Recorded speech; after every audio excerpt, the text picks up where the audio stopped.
ছোট্ট একটি কান্নার শব্দ দিয়ে শুরু হয় জীবনের প্রথম অধ্যায়। ভূমিষ্ঠ হয়ে শিশুটি পৃথিবীর আলো দেখে, চিনে নেয় তার মা-বাবার মুখ। সময় গড়ায়, ছোট্ট পায়ে শিখতে শুরু করে হাঁটা।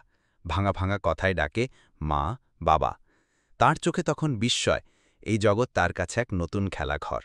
প্রতিটি সকাল আসে নতুন আশার ডালি নিয়ে। কৈশোরের দিনগুলো আসে একরাশ স্বপ্ন আর রোমাঞ্চ নিয়ে। নতুন বন্ধু, নতুন ভাবনা আর নতুন আকাঙ্ক্ষা। কৈশোরের দুলন্তপনা আর চঞ্চলতায় জীবন তখন পূর্ণ। বইয়ের পাতায়, খেলার মাঠে আর বন্ধুদের আড্ডায় কেটে যায় সময়। ভবিষ্যতের স্বপ্ন বুনতে শুরু করে মন। এরপর আসে যৌবন, জীবনের সবচেয়ে গুরুত্বপূর্ণ সময়। এই সময় মানুষ তার কর্মজীবন শুরু করে, সংসার গড়ে তোলে। নিজের পায়ে দাঁড়ানোর চেষ্টা, দায়িত্ববোধ আর ভালোবাসা এই সময়টাকে পূর্ণতা দেয়। তখন সে আর শুধু নিজের জন্য নয়, বরং পরিবার ও সমাজের জন্য ভাবতে শেখে। জীবনের স্রোতে সে তখন একজন পরিপূর্ণ নাবিক। বার্ধক্য আসে জীবনের শেষ প্রান্তে। যৌবনের সেই তেজ আর শক্তি তখন কিছুটা ম্লান। তবে অভিজ্ঞতার জ্ঞানের আলোয় ভরে থাকে মন।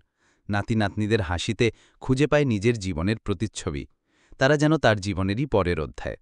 সেই সময়টায় মানুষ ফিরে তাকায় পেছনের দিকে, জীবনের পাওয়া না পাওয়ার হিসেব করে। শেষ হয় জীবনের এই সুন্দর যাত্রা। একটি নিঃশ্বাস থেমে যাওয়ার সাথে সাথেই সব কোলাহল শান্ত হয়ে যায়। জন্ম থেকে মৃত্যু পর্যন্ত এই যে পথ চলা, তা যেন এক ছন্দেরই খেলা।